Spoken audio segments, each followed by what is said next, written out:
All right. Well, thank you everybody for joining us for the 43rd SLiTHER.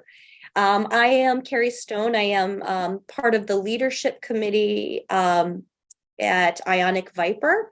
And we do these bi-weekly SLiTHER webinars where we talk really about teaching strategies, particularly focus on inorganic, but of course this translates to other things like analytical or even general chemistry.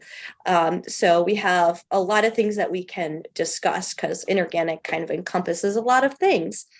And so today we're going to have a conversation with Dr. Michael Drummond, who is from St. Mary's College. I met him at a Ionic Viper workshop, and he is very excited to give us a presentation on specifications grading. So I will let him take the helm. All right. Thanks so much, Carrie, and thank you for the invitation. And as Carrie said, we met at one of the summer conferences for Viper. And so if you ever get the opportunity, of course, I hope you do that if you have not done it already. So I'm super excited to be here today, talk to you a little bit about an alternative grading system that I was a part of developing at Azusa Pacific University over the last year. That was my former institution. And as Carrie said, I'm now at St. Mary's College. So basically the idea, if you've heard of specifications grading or alternative grading systems in general, is that it's a lot to undertake to shift from kind of the more points-based grading to a specifications type grading system. And so we came up with this sort of hybrid grading system where we try and employ these ideas, these concepts from specs grading into kind of a points-based like system. And so I just want to, of course, start at the beginning. What is the difference between these? Why did I switch? I actually started as a professor in the fall of 2020, which I would not personally recommend. It is not the best time to be starting your career in academics. And I was teaching remotely on Zoom for my whole first year. To summarize, I was just frustrated. I was overwhelmed with grading. I could see inequities in my class, but I didn't feel like I had any sort of mechanism in the curriculum to help resolve them. And so lo and behold, at the end of that year, in April of 2021, Chemical and Engineering News actually published a title story on these alternative grading systems, and specifications grading featured prominently among them. And that really planted this idea and sent me down a few rabbit holes. Give some shout outs to some previous SLiTHERs that if you haven't seen those, I would highly recommend going back and looking at those by Santiago Toledo, Mitch Ansi, and they're just really, really good in-depth kind of pedagogical tools for understanding why we would want to switch to specifications grading, as well as some of their results. And so they definitely kind of started with a bottom-up approach, I would say, where they started with their learning outcomes, learning objectives for the class, and built a curriculum around that. Whereas I kind of went the other way. I started with, I know we have these points-based systems. How can we incorporate these ideas from specifications grading so that I don't have to remake an entire curriculum in order to do that?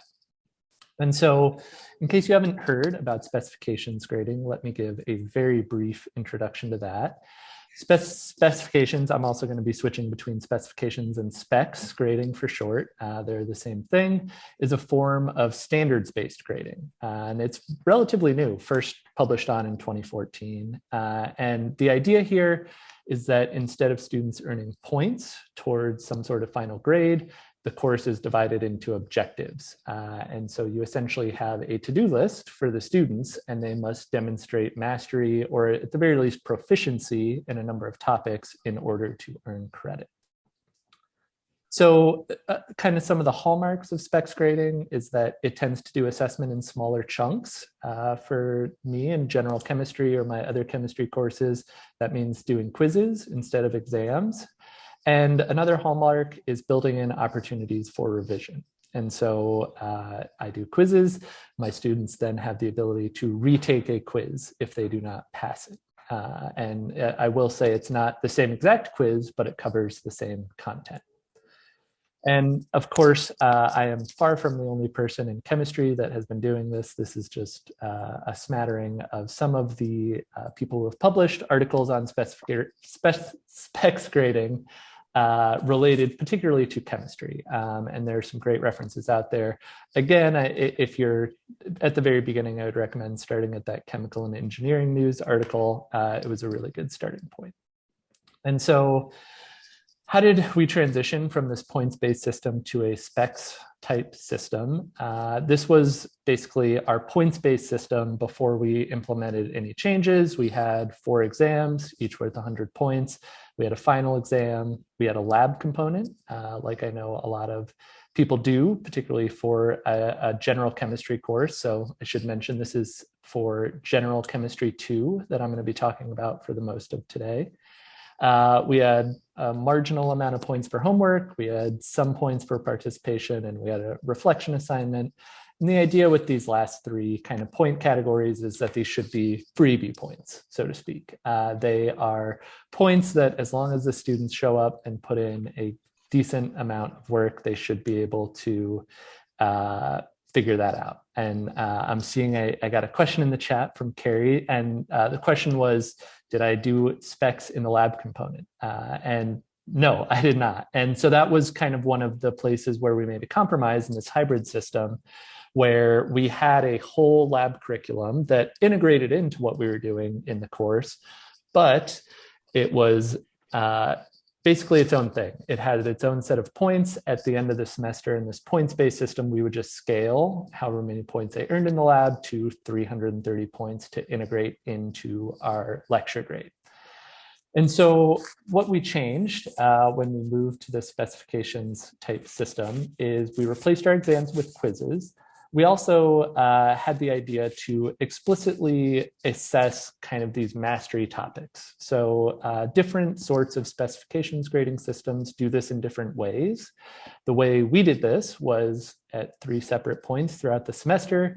They gave a quiz that was basically over the last, or they were given a quiz that was over the last 4 to 5 weeks of material and kind of had integrated problems. So all of the problems fed into each other.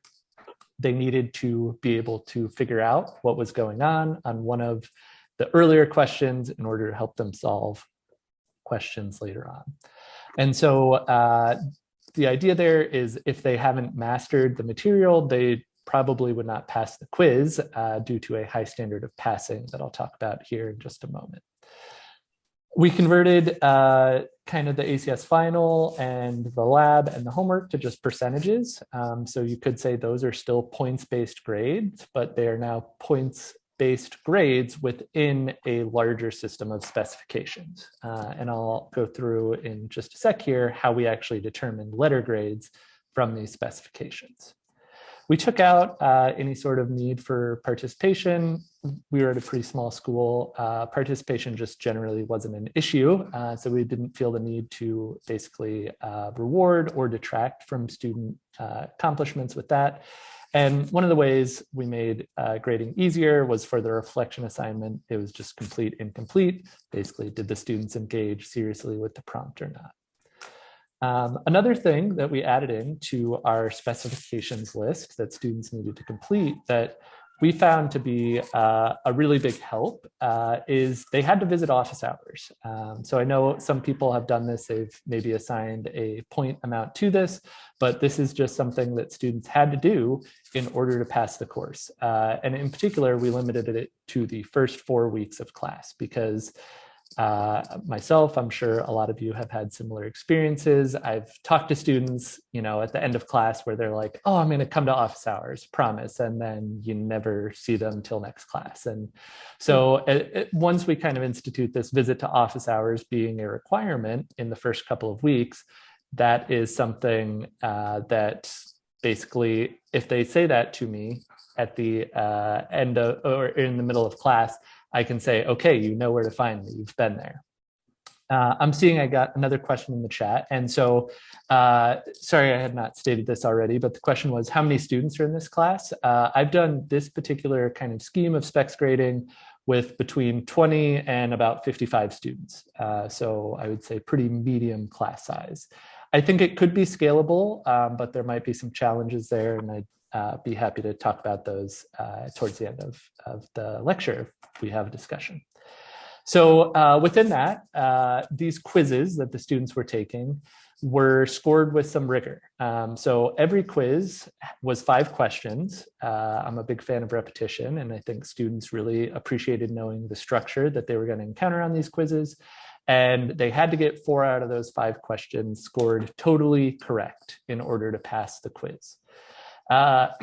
Basically, I didn't give partial credit. This is one of the ways in which grading was made a lot easier. I had a checkbox at the bottom of every question that basically said correct, progressing, or incorrect, with the correct versus progressing differentiation. The progressing was basically just so I wouldn't have to tell the student this is totally wrong if they made some sort of progress on it, but did not earn credit. It did have the qualifier, and the students seemed to really understand that I need to score this fully correct in order to get the credit. Should also say that every quiz was written to take 15 minutes. So basically these were meant to be pretty much weekly, and so they would eat up part of a class period once a week. Another thing that is not unique to specs, but something that is more amenable to the smaller sort of size of things is that I would release a video key at the end of class. Every day we had a quiz. So at the end of every quiz class, basically the minute it was over, through our learning management system, I released a video key, and I also released a token. And so this idea of tokens has been used in a couple different ways in specifications type systems. The way we use tokens is that it was set up as a test on our learning management system, but the students got unlimited attempts to get these 3 to 4 questions right. The idea here is that if they did not pass the quiz, they would do the token activity in order to earn their retake. And so this is something we could track. This is something that is automatically graded, and it gives the students basically more practice, more opportunity to learn.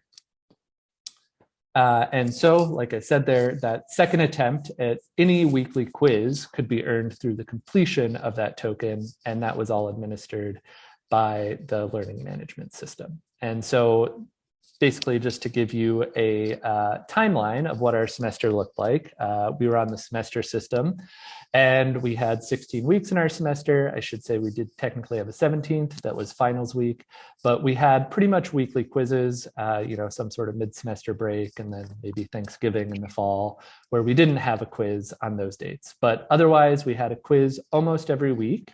And then every 4 to 5 weeks, we had the ability to cash in those tokens to retake quizzes. And so, for example, in week 6, we had quiz retakes for our first 4 quizzes. And during that class period, we would also take Mastery Quiz 1.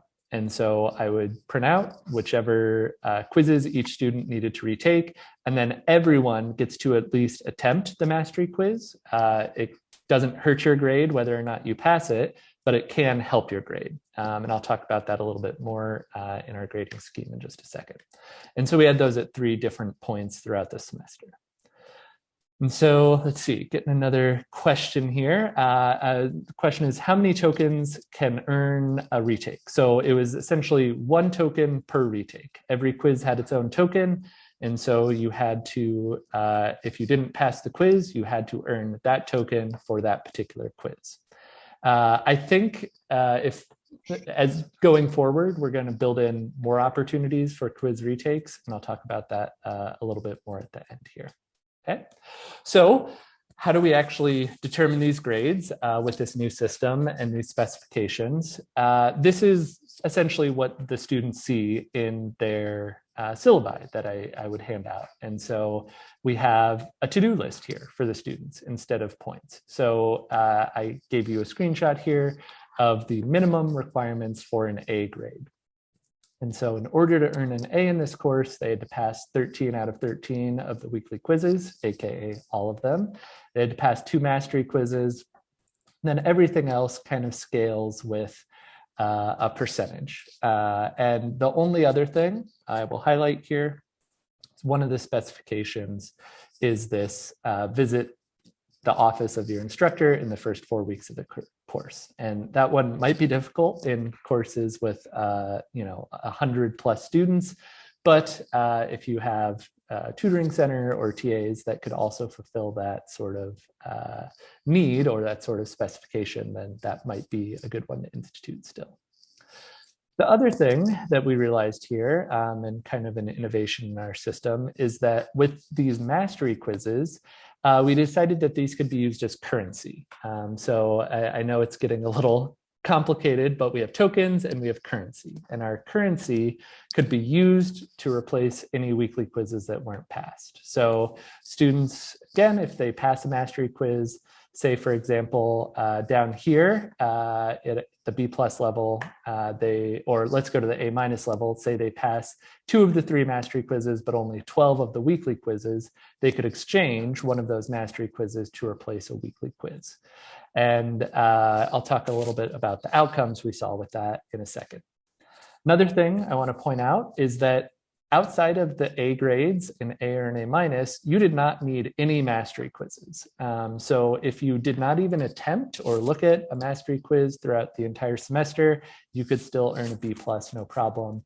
We just wanted those mastery quizzes as kind of a differentiator between what is truly a mastery level, an A grade, we would say, versus a non-A grade. And I, of course, try to tell my students there's nothing wrong with a B+. That's still a really nice grade. If we go to the other end of the sort of grade spectrum, so the last 2 passing grades, or at least non-failing grades, C- and a D, you only need to pass 9 of the 13 weekly quizzes. But if they do that, they're still demonstrating quite a good amount of proficiency throughout the semester. And we felt like that was something that we wanted them to show. Other things, again, kind of scale with percentages. But I will point out that in order to pass this course, they had to meet with me or whoever their instructor was in the first 4 weeks of the course. So this was something that was non-negotiable.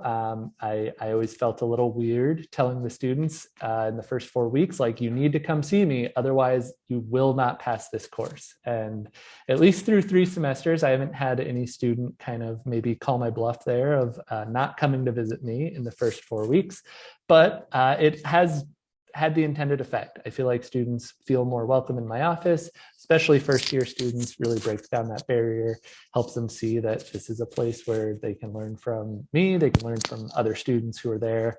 And I think that's overall a really positive thing that has come out of this system. So that is the grading system basics. I guess let me pause here for a second to see if there were any questions or things that I had not covered yet. So if you want to speak up or drop them in the chat, I'd be happy to take a look and see if there are any questions I have at the moment.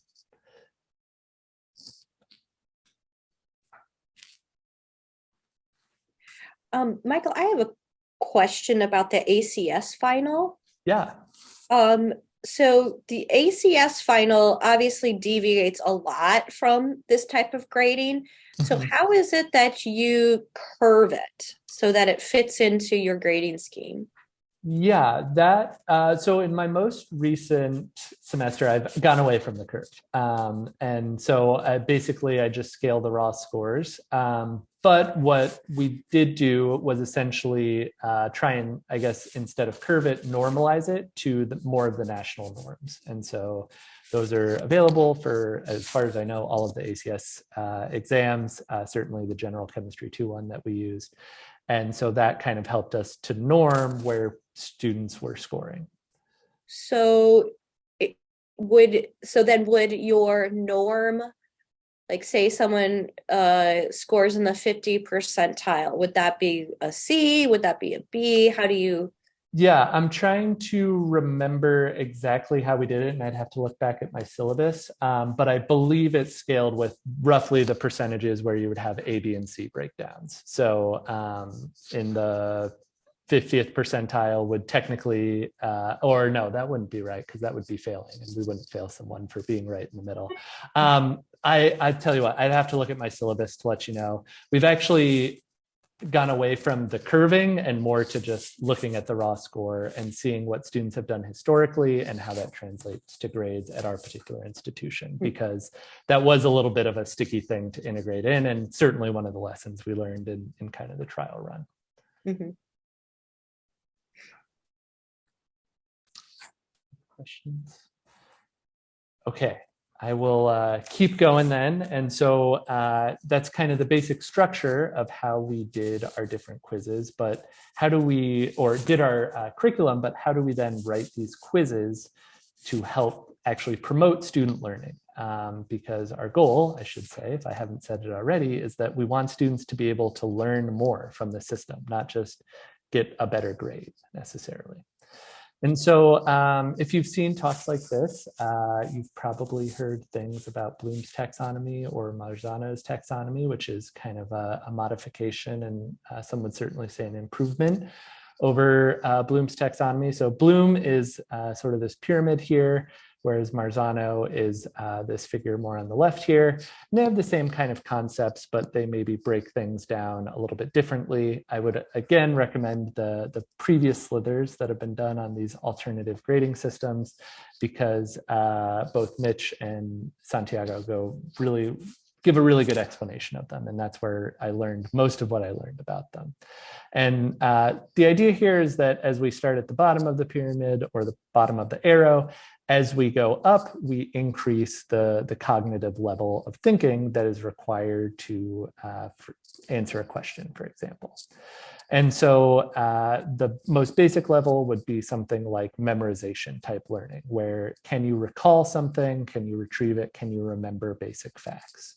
Whereas at the top of the pyramid, we have actually producing original work. And so I tended to lean more towards Bloom's sort of taxonomy when I was designing quizzes, and to just kind of run through an example of what that might have looked like.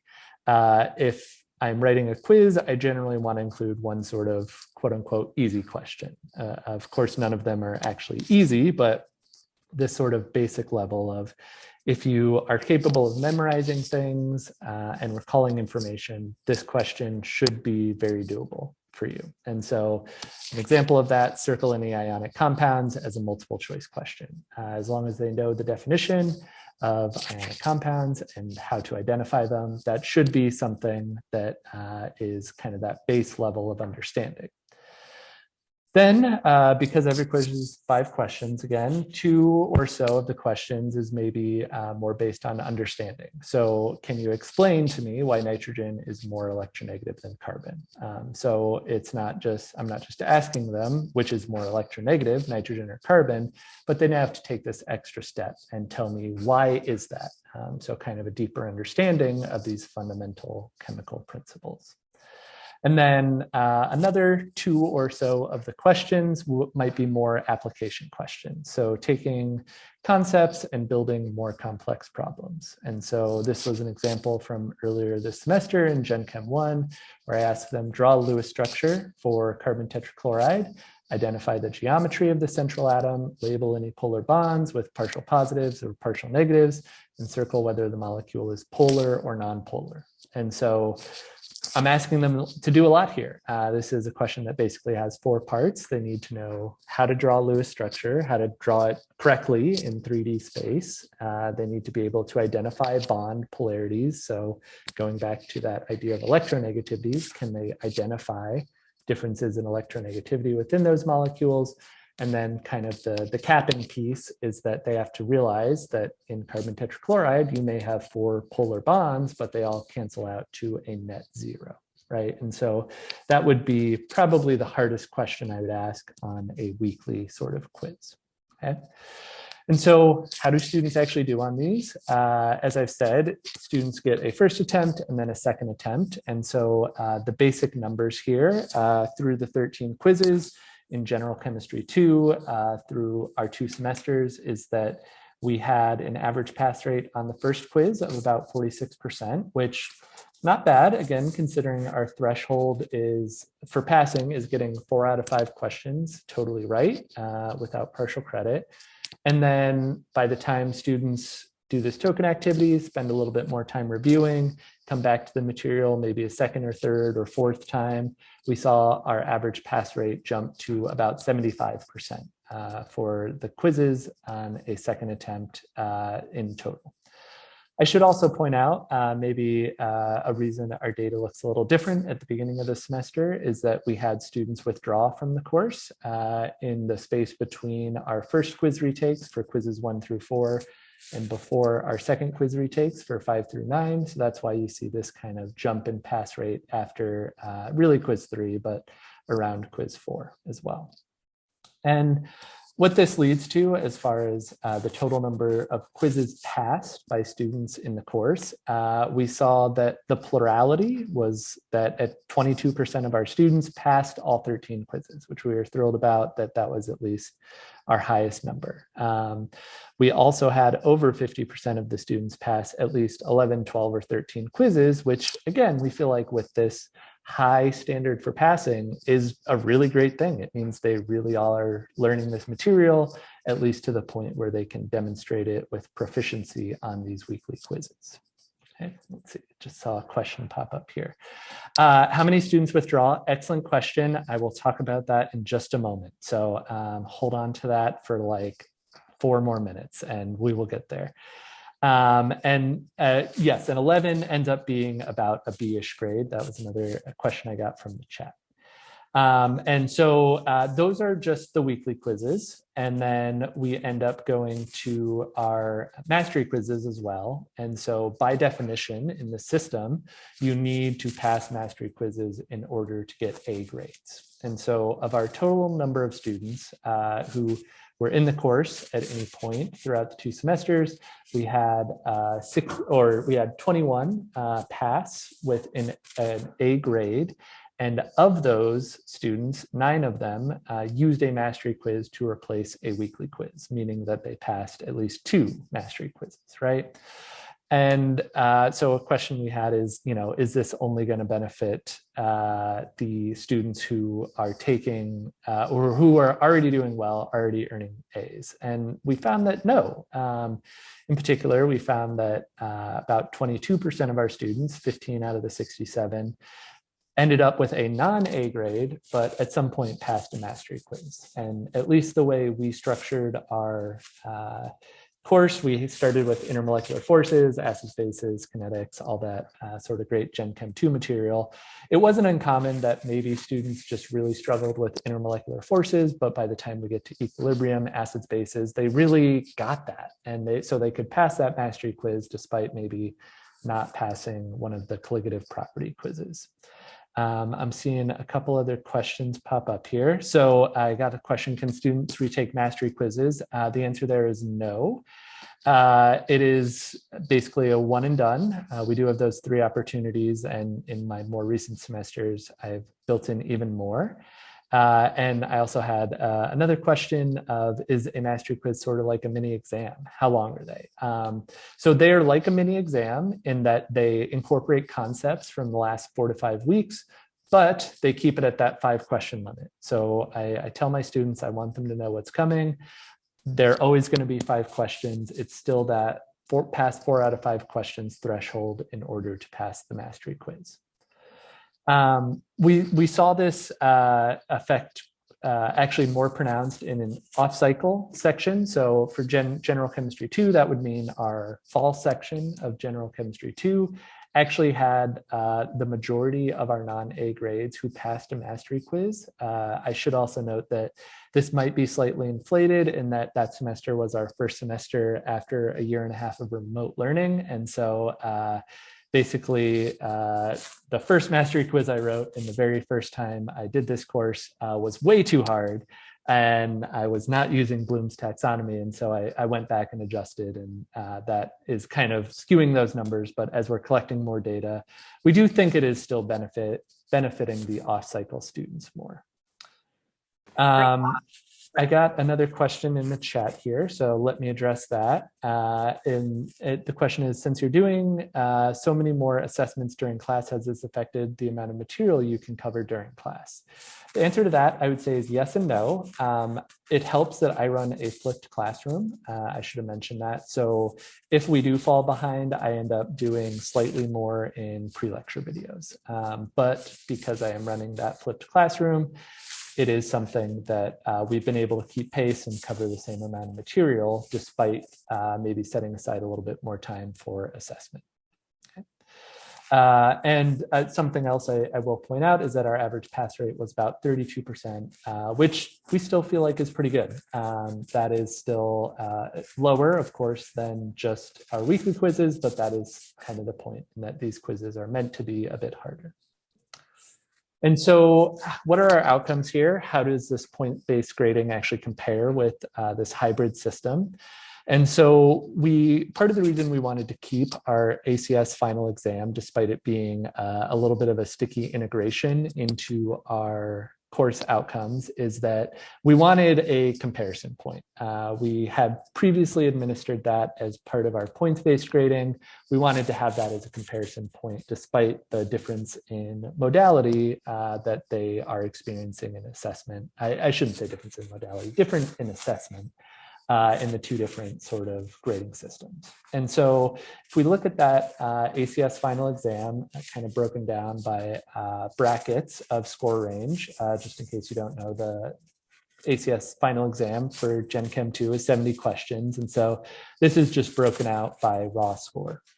And so take-home points here are that between the two grading systems, we actually ended up with the same exact mean and the same exact median.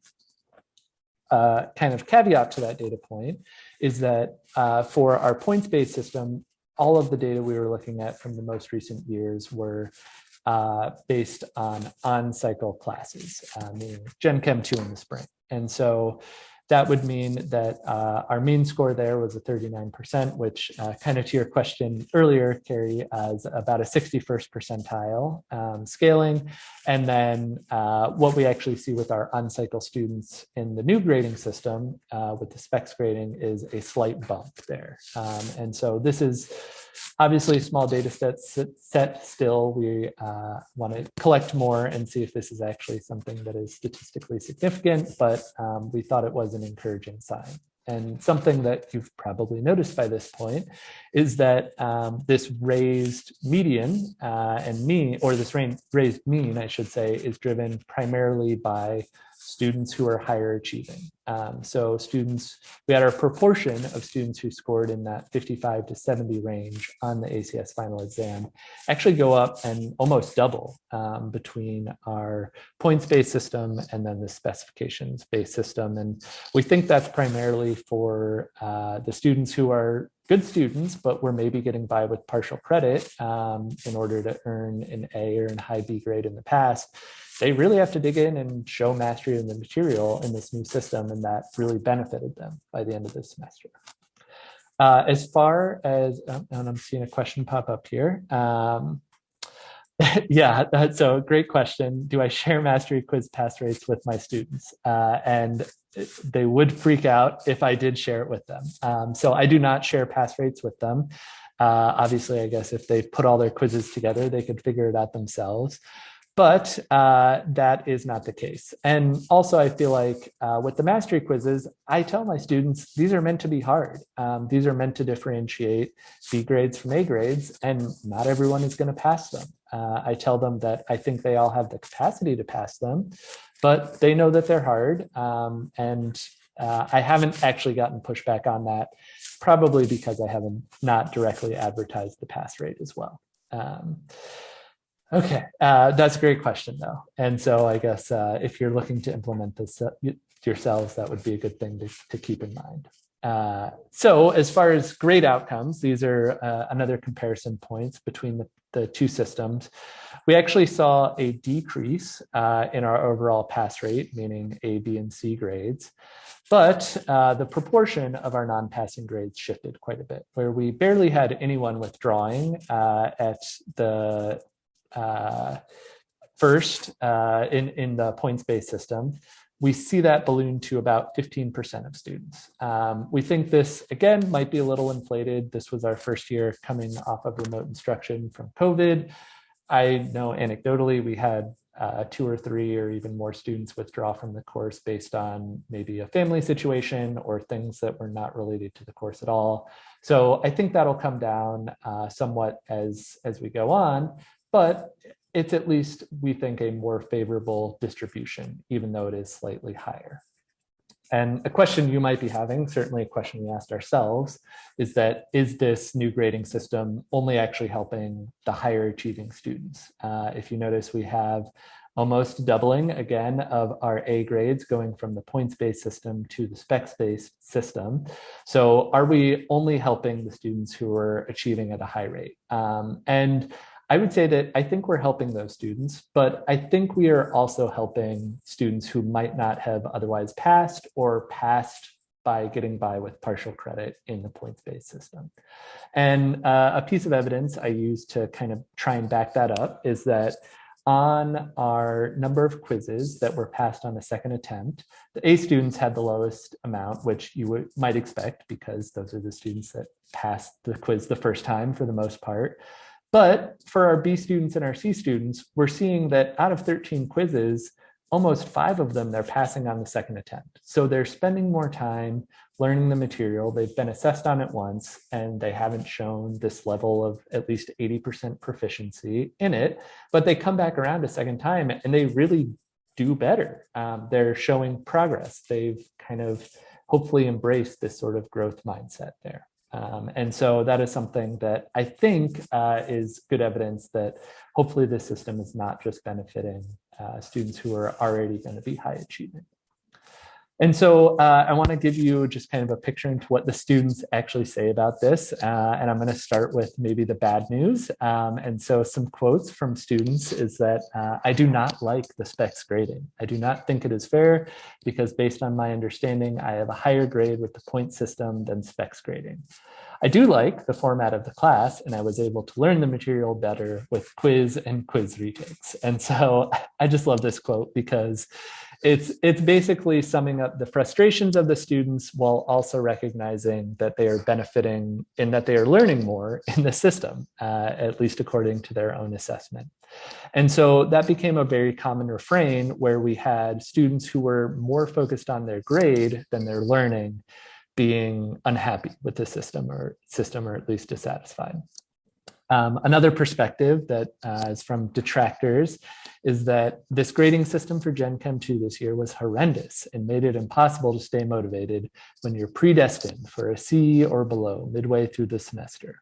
I also don't believe it is a fair representation of knowledge because my grade went from a B- to a C- because of me getting 2 partially incorrects on 2 of the quizzes. And so I will tell you, if you implement the system, students really hate not getting partial credit. I don't know if they're trained to want it. If they're used to it, they really hate not getting it. And that you're going to get resistance there, but at least you know the target that they're going to be upset with. And so again, when students are focusing on their grades instead of kind of this learning, this is the response that we got. And so one of the things I'll recommend here towards the end is that you really try and emphasize, I'm doing this so that you learn more, not so that you change your grade necessarily. It did, of course, have its promoters as well. Students weren't entirely unhappy. Some of our positive feedback was that I really like the specs grading a lot more than typical exams in a semester. I did a much better job than I would have with exams and was able to actually master the material. In all honesty, this course was much better than I would have imagined since it was a tough subject for me. And this is just like this is why we switched the system sort of feedback that we wanted to hear. This student is someone who seems to identify as someone who is not the strongest chemistry student. They thought chemistry was going to be tough for them, but they really leaned into the system and felt like they learned a lot more and actually mastered the material. So that's just like the dream. We had one other student feedback that, we had many more feedback. One what I will highlight for you is that I didn't realize it at the time, but specs grading allowed me to have much more processing time for the subject matter we were learning. It allowed me to go back, practice, gave me the opportunity to see what I was missing and allowed me to learn from it. I had the opportunity to fix my mistakes and show that I actually knew how to do it. And so again, that is just like, oh my gosh, that is the ideal feedback. We were so thrilled to get that. This student just like really got the system the way we wanted them to. And another, I've kind of mentioned this, and Carrie just brought it up in the chat, but messaging is so important to pitching this system. And so before I get into kind of final tips and how I've done this in an upper division class now, I also want to talk about, is this more equitable? And my answer to that at the moment is, I don't know. It is something that we have reasons to believe could go either way. Obviously, we have a higher rate of Ds, Fs, and Ws at the moment. We're hoping, again, that goes down as we build in some more things to make this a more equitable system. But we do really think that our lower achieving students are showing a greater proficiency, and that is setting them up for success in their future classes.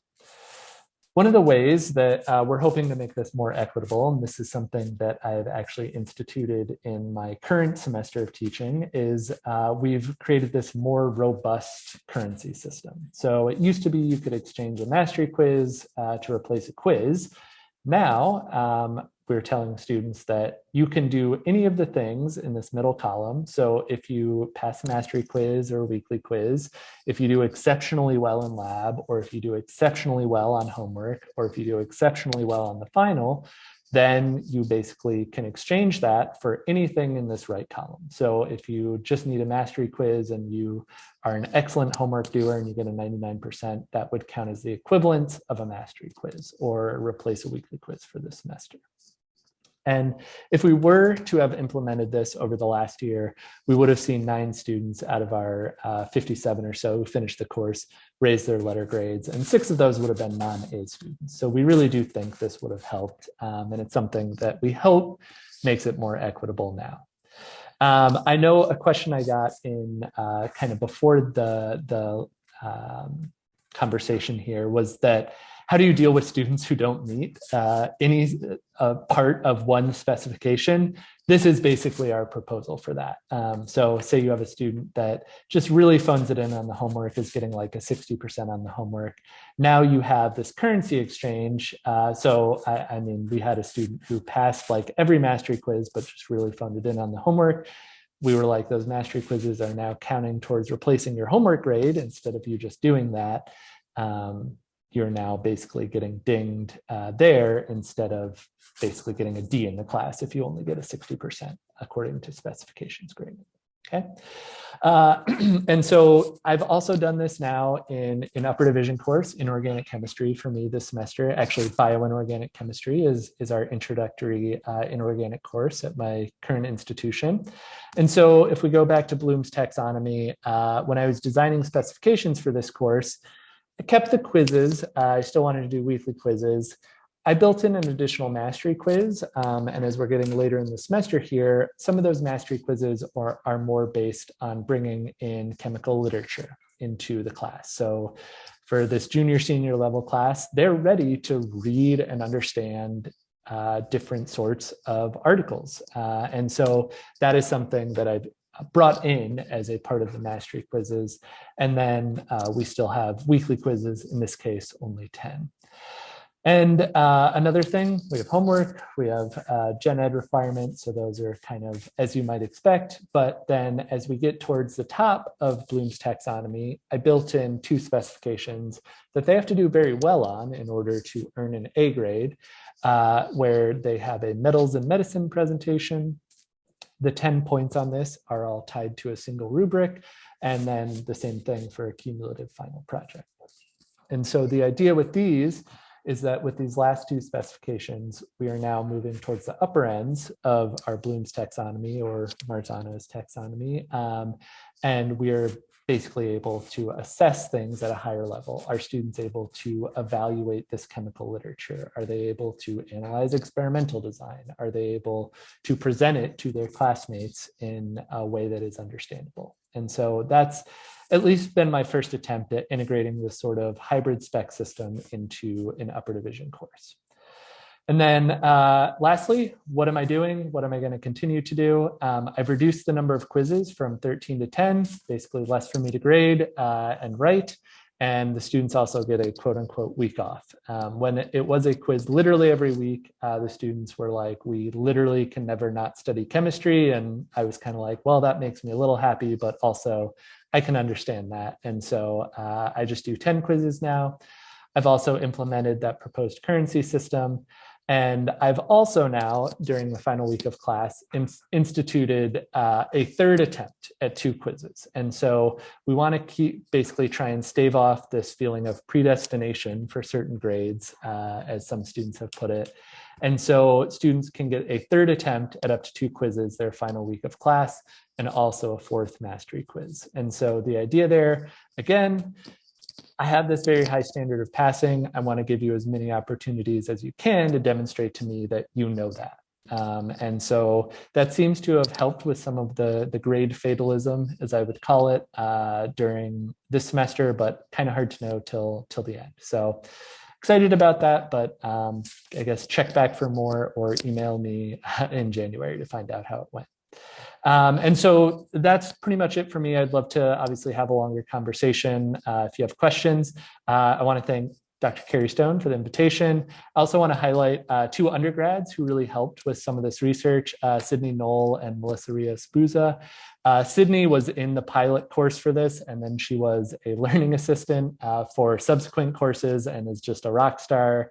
Both of them are chemistry majors. Melissa is also a psychology major, so really digging into the chem ed side of things. And that was driven by Professor Elijah Roth and Professor Jen Young at Azusa Pacific. They've both implemented the system themselves now. And I would also like to thank my institutions. Our motto at St. Mary's College is Spes Unica. I'm petitioning to get a secondary school motto being Spex Unica, meaning Hail to Specs grading. It's pretty good. And so with that, I will stop talking, and I would love to take more questions should you have them. But thank you for your time.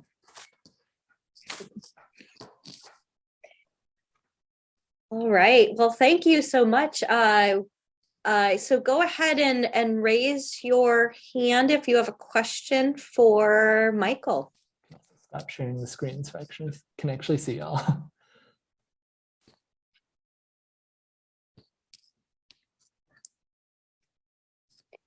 Well, so I have a question. Mm-hmm. You talked about this this withdraw, that you had this higher withdrawal rate. Yeah. And I noticed that too when I started to do specs grading. Mm-hmm. But it was only the first time I did specs grading. And I think what it was in the end was that I needed to figure out how to message it. Like, I'm not taking points away. You are earning points, right? Your grade can only go up. Mm-hmm. And so to me, that helped with that early withdrawal. Like for example, I didn't have any withdrawals this semester when I'm doing it. Yeah. But last year I had a lot of withdrawals just because they thought, oh my gosh, I'm destined to fail. Mm-hmm. Yeah. And I don't know, part of me too thinks that's a COVID thing of like students were coming out of more social isolation, at least anecdotally speaking, they were in shock, it felt like. And so anything that was a kind of perturbation of their plan made them pretty skittish, I think. And so at least that was my experience. So I certainly hope the overall pass rate goes up, but yeah, that is something that basically we're monitoring and feel like we just need more data on.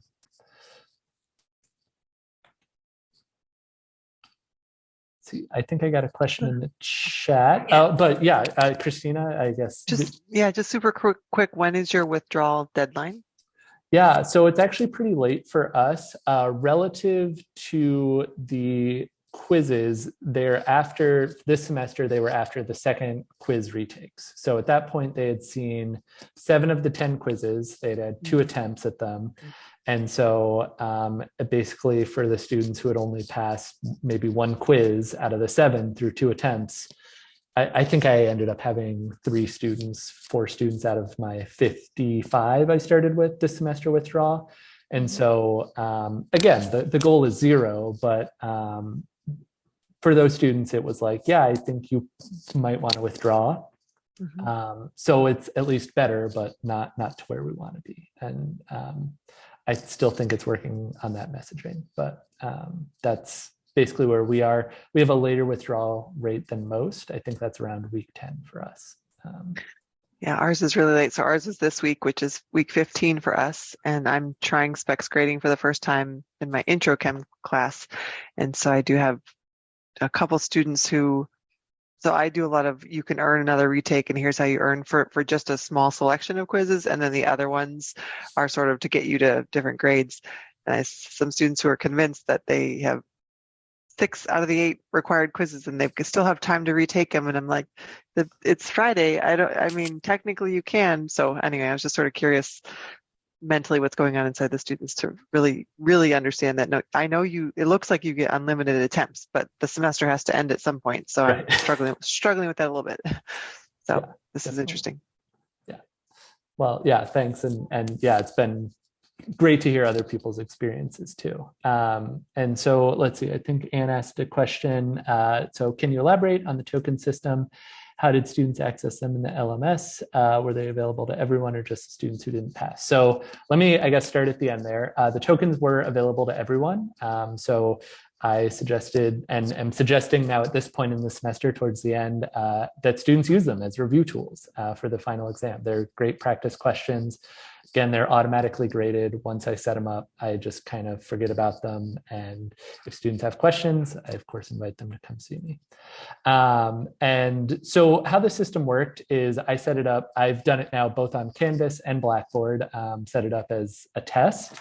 And each question was just worth 1 point. And then basically they get credit or they don't. And it is just scored automatically. And sorry, going all over the place here. I generally give them 1 week to complete the token. That is more for their own benefit in that I don't want them to get to quiz retakes and have to do 4 tokens kind of thing the night before, because at that point they aren't learning, they're just panicking and probably asking their friends for answers. And so I give them 1 week where they have to complete that token. And then at the end of that week, basically the learning, the LMS locks again. So basically I can check the grade book, see who's done it. I don't tell my students this, but it's just like, if you don't complete it, just let me know. I will open it back up. Like the goal is learning. And so I've had that happen with a few students where I will check. And if they don't complete it, I'll send out an email to the 2 or 3 students, be like, hey, I saw you didn't do this. I'm opening it back up for another day. Please do it, kind of thing. And just kind of give them that extra push. So I think that hopefully answers the questions. But obviously, if there are follow-ups, please let me know.